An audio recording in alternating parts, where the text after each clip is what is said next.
Hi, I'm chị Mai Khôi, and this is my favorite, best daughter, Miss Maia. I'm your only daughter, actually. So yes, I am the favorite. Hi, I'm Maia. This is my mom, and we're like best friends, and we talk Yeah. about everything. Yeah. And so we're so excited to be here and share our crazy minds and experiences. Yeah. There's nothing to be ashamed of. Ta-da! Oh, that's It's the question, the big question already. that was my When question. raising you, how did I balance sharing both the Vietnamese and the Western culture? What was the thing that was most important for me to pass on? Well, first of all, I wasn't focusing on raising you Western or Vietnamese. I was focusing on raising the best you possible. It's such a mommy answer, right? I know. But so it's like, I want to know what you want. So that is one reason why I did not make you learn Vietnamese when you were little. Most moms in California at that time would drive their kids to go learn Vietnamese if they were Vietnamese mom, right? But you were not interested in that. I tried to teach you 1 to 10, and that was exhausting. So, so I figure when you are curious and ready for it, then you will learn. So I didn't push that.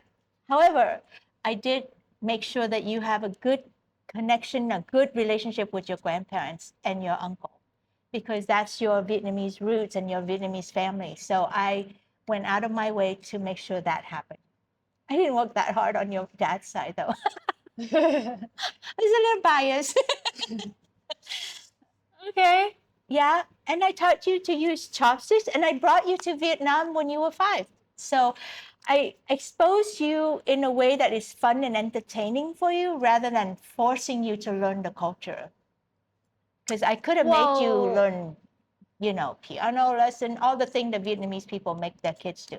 I didn't do that.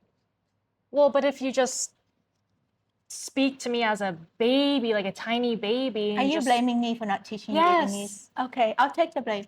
Okay. Move on. Thank you. All right. You can learn Vietnamese now, you know. You're a full-grown adult. Yes. There you go. Okay. Okay. Ooh, what's the hardest thing you had to tell a partner about intimacy? You're going to answer that question. Oh. Yeah. Ooh, can you go first? I have to think. Okay, what's the hardest thing you had to tell a partner about intimacy? Oh, God. Well, this requires a little explanation.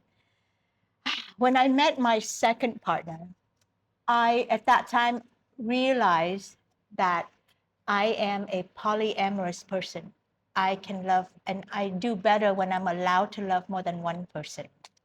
So from the beginning to the end of our relationship, our 16-year relationship, I've always told him that, you know, you love me right now when you first met me because I am free to love anybody I want to.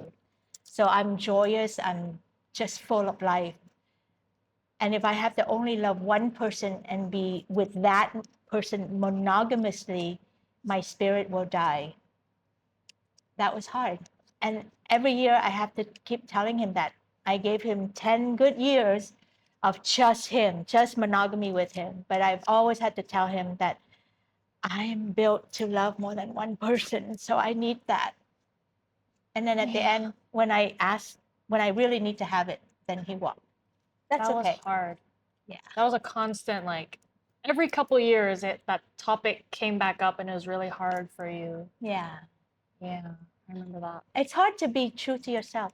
Yeah, I remember how hard that was for you because it was like every couple years, every like 2 years or something, that topic would come up again. And it's like, I bring it up. Yeah, I remember you telling me like I'm having to have this conversation with him again. You know, I'm trying to find a gentle way to like, you know, ease it in. But it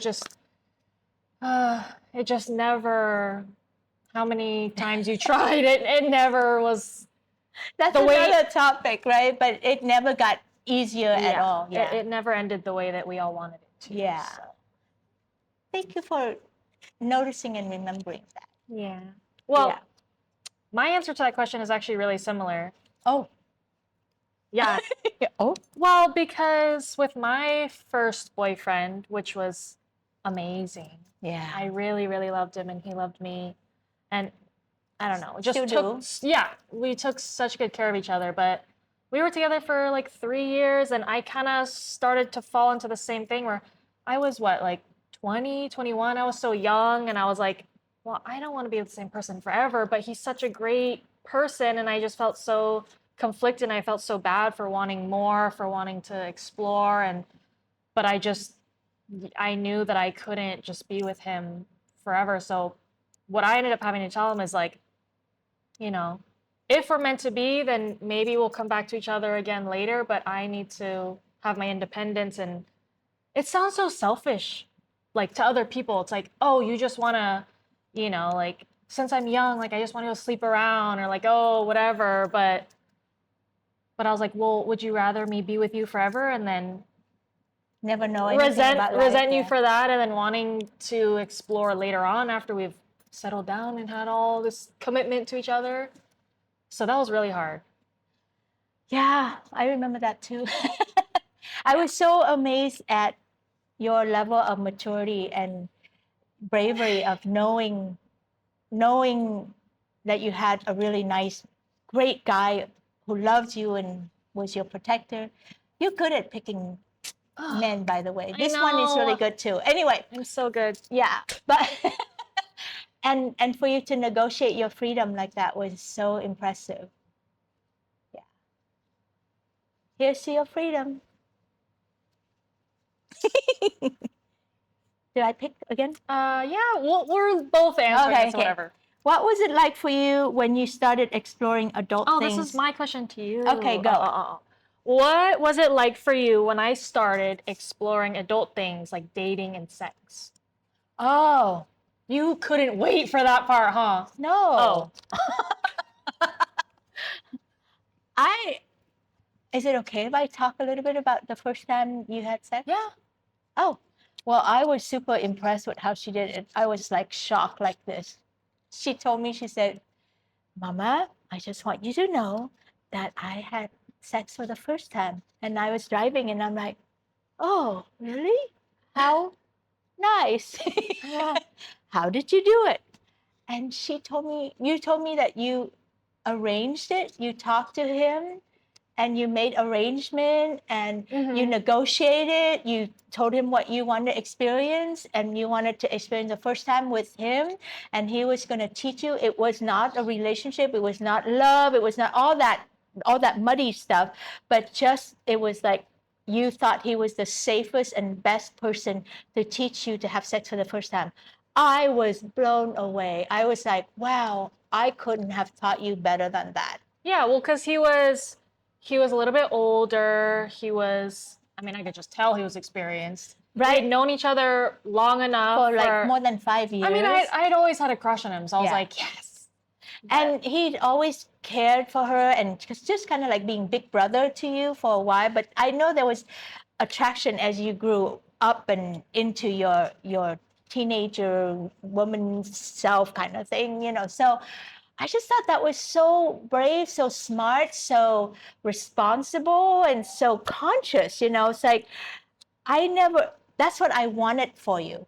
You mean like, because I feel like when people have sex for the first time, they like fall in love and attach and like, because or they get drunk from a party and then they go and have sex and they go, I had sex, I don't remember anything. I think that's stupid. That's not the way that I was gonna do it. Yeah. But we never talk about it. It wasn't like I insist and pound it onto you. I don't even know how you arrived at that, but I was so happy that you did it that way. And you had a safe place. It was just awesome. So I was impressed. What about when I had my first boyfriend? Is that any different or same? No, same. I just love who you picked, how you picked them, and even the guys that were objectionable or was, and like when I asked you about it, you would be like, well, the reason why I'm with him is I want to explore this. which is exactly what I've been teaching. So I guess maybe you hear it in the background when I'm talking, or I don't know, but it's like you knew why you were engaging with that person, and then there's an end date for you. Yeah. And so we always have that conversation. I'm like, okay, well, I'm right here, ready to pull you out. If you need help pulling you out, you just let me know. So there wasn't any shaming. There wasn't any hiding, no secrecy and all that. Yeah, that was when I was seeing this guy who was probably the most toxic, I guess, kind of relationship that I had. And it was just super frustrating and just, but it was so addicting because, you know, he was hot. So, but yeah, I remember you and I having that conversation where it's like, I know I'm playing with fire. I know this isn't like the traditional, like healthy for you, but it's like, I'm like, Mom, I know that, but I've never experienced something like this. And I need to experience it. I need to allow myself to fall into it and Get stuck in it. Yeah. And then pull myself out and like, do that for myself to have that independence and to grow that confidence and like, you know? Yeah. And so as a mom, I had to just say, okay, I trust you and I'm right here for you. I'm right here. Let me know or give me permission to say red flag. And I think you did at some point, right? You kind of had to be like, okay, you said 1, 2, 3. Yeah, this is 3, right? And then you're like, okay, you're right. So we have agreements rather than me trying to assert myself and tell you that you did it wrong kind of thing. Yeah. So I'm always flowing with you, however you need to grow, and then I'm like supporting you. Yeah, I've never felt like, oh, if I tell her this, you're gonna be disappointed, or like you're gonna tell me to do something else instead. Like I never thought you were controlling what I do. It's always just like, okay, that's what you want to do. Like, how do I help you? How do I, support you through it? Yeah. Do people in long-term relationships have less sex? Is that inevitable? Are you asking me as your older and wiser mother? Well, we're both answering it. You answer it first. Yes. Yes. Yes, but okay, go. She can help you. Shut up. Go. Oh, yeah. Yes. Why? Well, do you have less sex with your boyfriend now? No. But that's because we've only been together. We don't live together. We don't see each other that often, and we've only been together for like 2 years. But with my first boyfriend, when we were together for like 3 years, I started to feel that. I was like, I'm a little bored. I don't feel like, oh yeah, I remember I don't feel like being with you in that way anymore, which I think there are other elements to it, but also just being together for so long and just being like too comfortable with each other.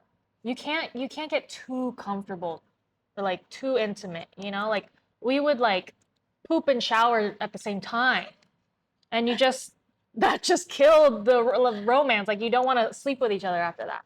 Yeah, that's so true. It's like I love the intimacy of poop and shower together, like that level of comfortableness and like, I'm not going anywhere, baby. I've seen you poop kind of thing, right? But it also killed all the hotness and the mystery. So you got to save some of that.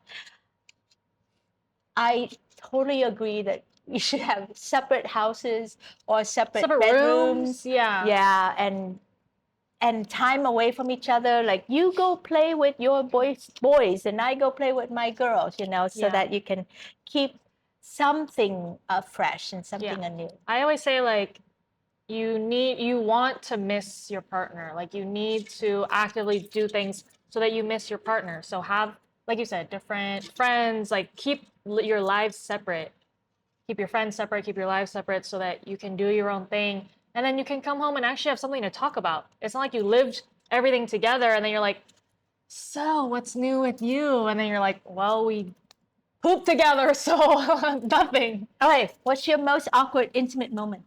Oh, I have a couple and I just told you the story the other day. No, tell me. I forgot already. I'm old.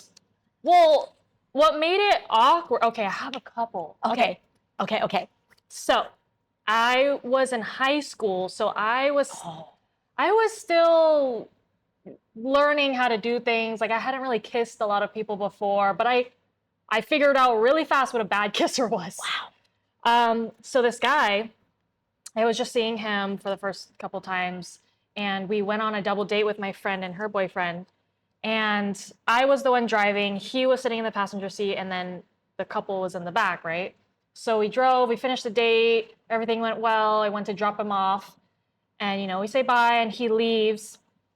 And then all of a sudden, he runs back, opens the door, and I think he was trying to be like cool and like sexy, and he was like, "Oh, I forgot something."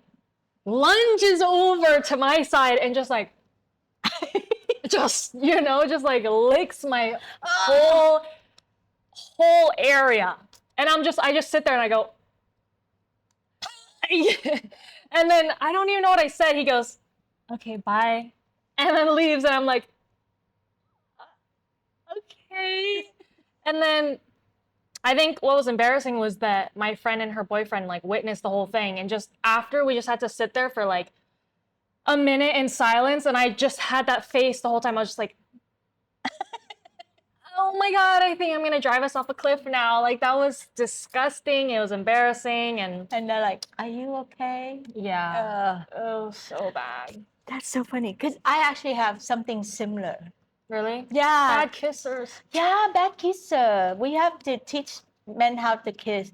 Yeah, same thing. Like this guy, he said he's a dom and he's all of this, blah, blah, blah. And so I invited him over, and he was kissing me, and it was like he was licking. He was licking everywhere. Like I'm like, how is that Ew. a good thing? It's like that was Ew, so I hate good. that. Yeah, and at that time I didn't have the voice to say, "Okay, you need to stop and you can go now," so I just kind of like tolerated that. Ugh. Yeah. But he was not re-invited again. Bad kissers. Bad kisser. No good. No bueno. Is having a type just preference, or is it racism? Oh, that's a good question. It's both. That's good. I think it's both. Both, because I mean, I'll talk about myself even.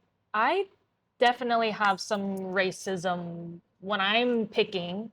I'm like, never gonna do that. Probably gonna stick with, and like Certain nationalities. Yeah. Yeah.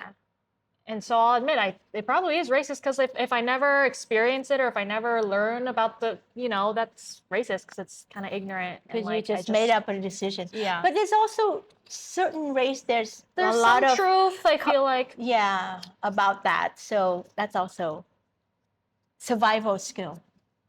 But I think I have a type because I form my preference from experiences.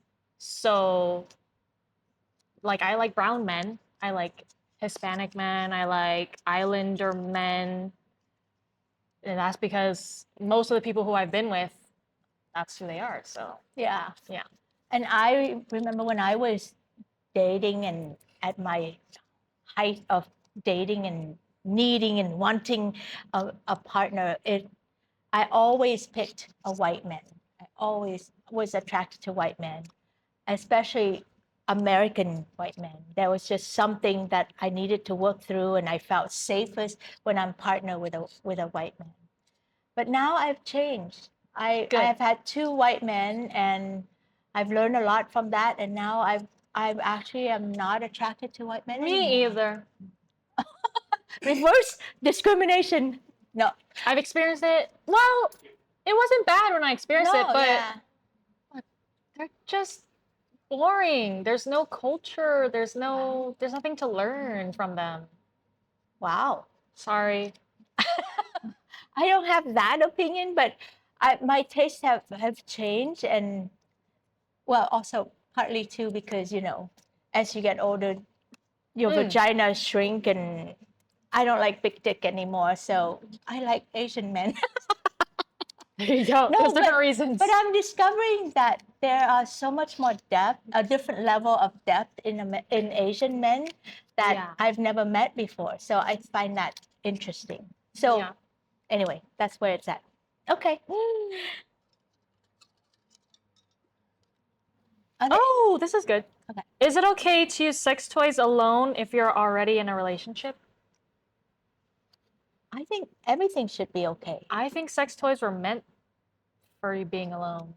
And then it's like, okay, now we can use with our partner. I think sex toys are just toys. So kind of like saying, am I allowed to play with my toy because I'm with you and somehow my toy make you feel insecure? That's kind of cuckoo crazy, right? I hate when men are like, no, you can't get a dildo because that's another man's penis. I'm like, What? what is wrong with you? Exit stage left right away. It's just so like Stupid. and insecure and just kind of like, what do you think I'm cheating on you with something that's made out of what, rubber? What is it? Yeah. Whatever. Silicone. Yeah, I don't know. It's Yeah. just I get frustrated with things like I that. think underneath that is the insecurity and the controlling of your it's insecurity. freedom and your pleasure. If it makes you feel good, by all means, girl, go have it, or guy, have it some more. Let me watch. That's fun and exciting. I think that's the other thing too. Like when I was younger, I couldn't watch because I felt threatened by anything. Anything threatened me. But now that I'm older, I'm like, great, do it. I want to watch. That sounds like fun. So, yeah, I hope for everyone that you can expand your mind and just have more fun. Yeah. And it's not threatening. Yeah. Like for example, we were like looking at all the toys and there was one that was like a fleshlight. You know what that is? It's like a thing that you stick your dick in, and I don't think I have it here. The fleshlight. Anyway, it's like like a soft rubbery like vagina, and then you can stick your dick in it and you can use it alone. Or what I've always wanted to do, I've always wanted to like, What? like use it on my boyfriend or something. Yeah, that. Thank you. The palette. Oh. Ta-da! Like this. And like, I've always wanted to try this on my partner and, And see and pleasure. yeah. And it's not, to me, it's not like, oh, you're fucking another person's vagina or or that butt. your vagina is not as pleasurable to him or whatever. It's like we can use this together for more enjoyment. Just more option, more play. More play. That's it. So I think that's enough. That's enough. Okay. They've had enough of us.